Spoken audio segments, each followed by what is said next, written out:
Guardians announced their contenders with busiest trade deadline in more than 25 years.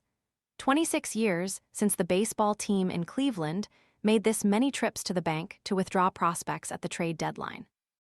Chris Antonetti was an assistant in the baseball operations department, and Mike Chernoff was a freshman shortstop at Princeton when then-general manager John Hart traded for Bob Wickman, Bere and Steve Woodard of the Milwaukee Brewers at the deadline in 2000.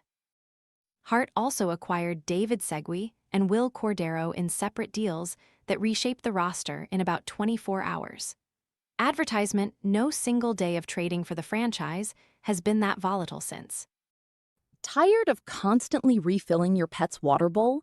This filtered fountain keeps water circulating and offers a generous capacity, giving cats and small dogs convenient access to flowing water.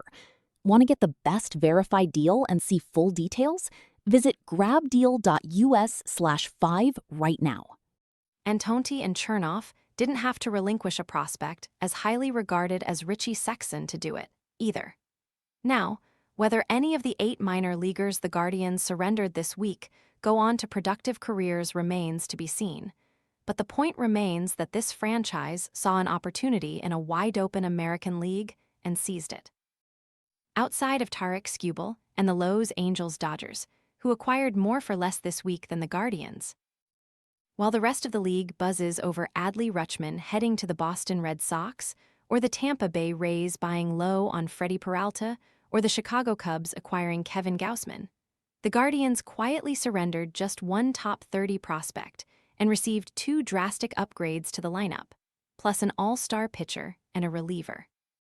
Outfielder Joe Adell slugged 30 home runs off righties last year and had an OPS over .900 against lefties. He has scuffled a bit this year and certainly has his flaws, but he still enters the clubhouse as Cleveland's new leader in home runs.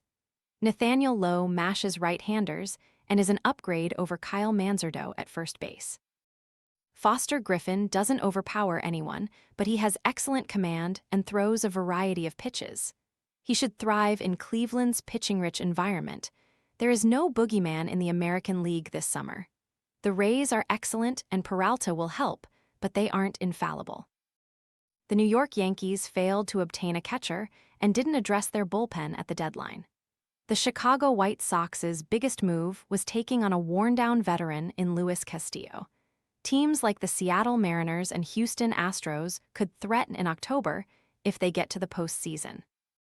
With a payroll among the lowest in the game, a looming work stoppage threatening next season, a desolate field of contenders, excellent pitching, and enough internal development to envision a path to the ALCS with just a little help, Antonetti and Chernoff reached into the vault and delivered at the perfect time.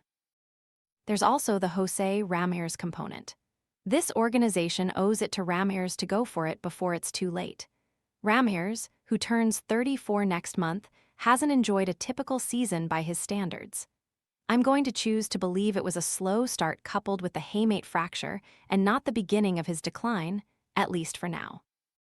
Advertisement, a strong argument can be made that Ramírez has given this organization at least $150 million, and perhaps even $200 million in mail-in rebates over the years by signing 2 club-friendly extensions. Otherwise, he would have been traded long ago. At some point, the Guardians owe it to him to exhaust the resources necessary to give him a legitimate chance at a championship. It's been 78 years since the franchise's last title, and the meter is still running. Nobody has any idea what baseball will look like under a new collective bargaining agreement. Cleveland will have Adell under contract next season, provided there is a 2027 season. Lowe is likely just a rental, with prospect Ralphie Velázquez coming fast, and although Griffin is also a free agent after the season, he seems like an ideal extension candidate to remain beyond this season. A decent comp for a Griffin extension might be the 3-year, $51 million deal Michael Wacha signed with the Kansas City Royals in 2024. Griffin is a couple of years younger, but he hasn't had the sustained success Wacha had at the time of his deal. Given the Guardians' pitifully low payroll, that type of framework should easily slide into their budget whenever baseball returns after this season.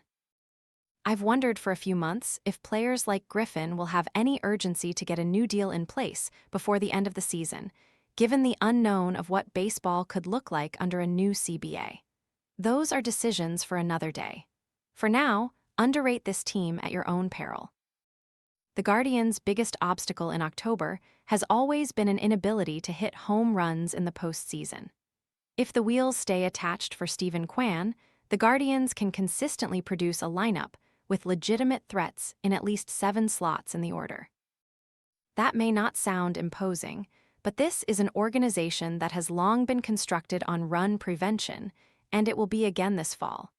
In a thin American League where someone has to win it, the Guardians just pulled a seat up to the table.